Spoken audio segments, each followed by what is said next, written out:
Alright, I'm back with another Destiny 2 video after the holiday break here, and quite a day to come back to. Even though Bungie is still on, like, winter vacation, I'm pretty sure the game itself is in its pre-programmed seasonal loop to keep marching forward, and this is a very, very big week. We did not have anything, like, scheduled, like the Dawning or the Exotic Quest launching, like happened previously, but this is a big week for nostalgic reasons, but also for story developments. And then there are some developments, as you might expect, with the Exotic Quest. So, the mission this week, they're talking about Fellwinter and Fellwinter's ghost, Fellspring, and they're like, you're going to go back to the Iron Temple and, pick up those pieces. And I'm like, oh, okay, that's awesome. Like, let's go back. And then you load in, and it's just the Crucible map, and you're like, oh, okay, I get it. So you kill a bunch of stuff there. But wait, you do actually go to the Iron Temple. After that part of the mission is over, you will get to cross the little bridge and see the very surreal sights of Forges, Saladin's Cabal troops setting up camp in the otherwise abandoned Iron Temple. You will walk around and interact with a bunch of things, and Osiris will tell you about his time kind of being mentored by Fellwinter. And then you will get Fellspring, the dead pieces of Fellwinter's ghost. Fellwinter, as you may recall, was essentially an independent mind that Rasputin spun out of himself to spy on the humans, but became kind of an independent entity, and then Rasputin ultimately murdered him with Siva. Not great. But the big story development this week is we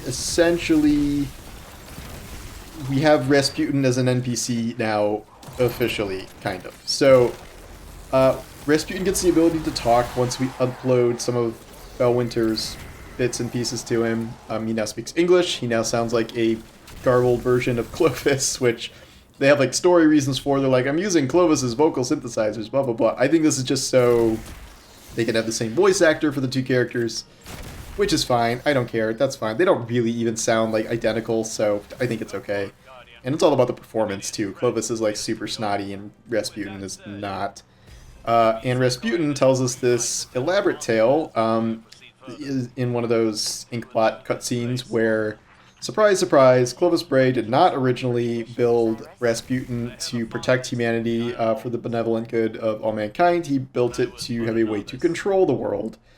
That was through the Warset network and Rasputin's AI systems.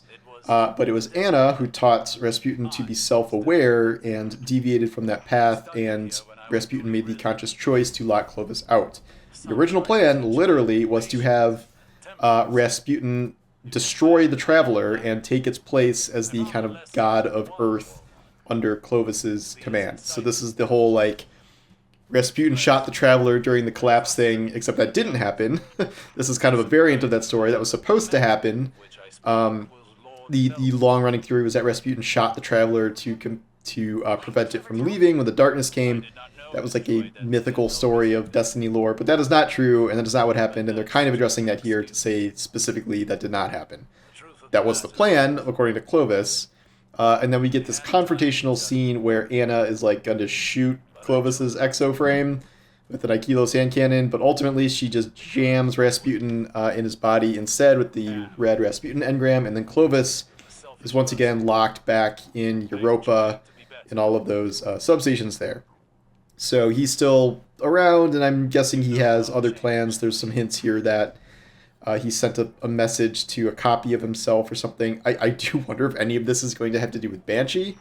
As we learned, Banshee was Clovis as an exo, just rebooted 50 million times, well, 44 times, until he forgot who he was. I feel like we probably shouldn't forget about that. That is an established thing. And then we kind of launch into the second part of the story mission, which has to do with Revision Zero, the Exotic. Once the story quest wraps, you will begin a new quest, which is sort of just one of the old story missions over again.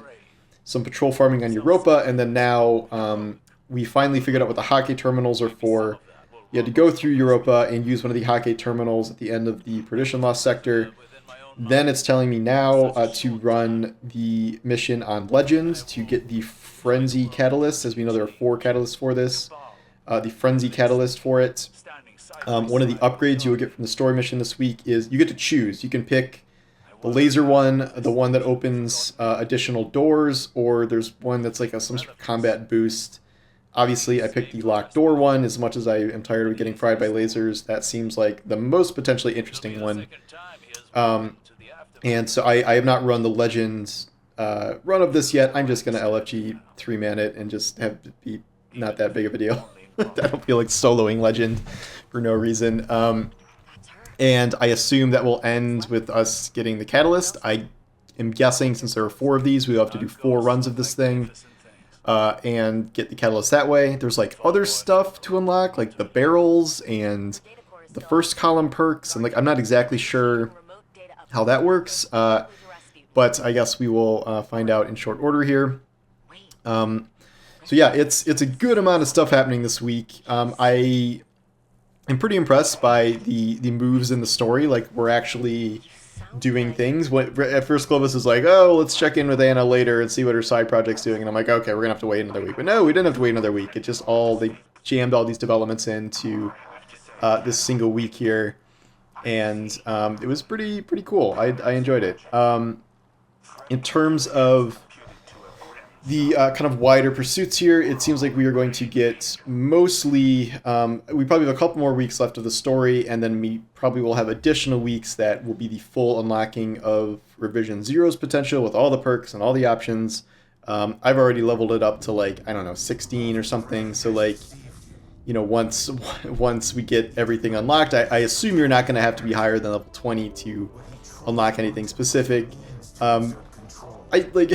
I'm curious, it's just how it'll work with the additional perks. I just sort of wish that the Catalyst also did something a little more interesting than just like give it normal legendary weapon perks. Like, I get why that is kind of a cool evolution of the Dead Man's Tale Hawkmoon system, but I don't know. This isn't like my favorite exotic at baseline. Like, it's fine. I hear it's really good for PvP, but obviously that's not my thing, so I'm still using most of my normal PvE weapons here. But you know, it's a cool idea for how to do an exotic quest, which is not just run this cool mission, get this thing, run the legend version, get the catalyst, like the end. They're doing a lot more to it than that, and we have all these additional side quests, like what's in the doors, what's in the little laser rooms, like what's behind the door that gets you have to shoot 50 orbs to get in there. Like there's a whole bunch of stuff that is kind of a mystery that we have yet to kind of fully explore and solve, and I'm looking forward to getting all that week to week, and I think they're doing a good job of, I mean, this is the beginning of week 4,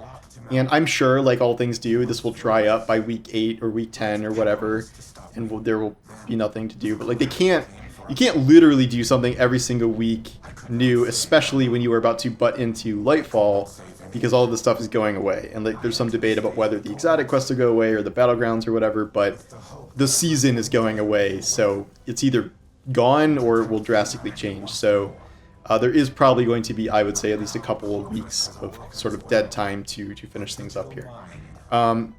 Anyway, very, very impressed with this week. So far, I'm going to go run Legend and see how that goes and do some other weekly things I always do. But yeah, let me know what you thought of the story stuff and the mission and returning to the Iron Temple and stuff like that. Curious if that will ever be populated again, or if this is just sort of a one-off glimpse back at the Iron Temple for nostalgic purposes. So anyway, thanks for watching, and I will talk to you soon. Take care.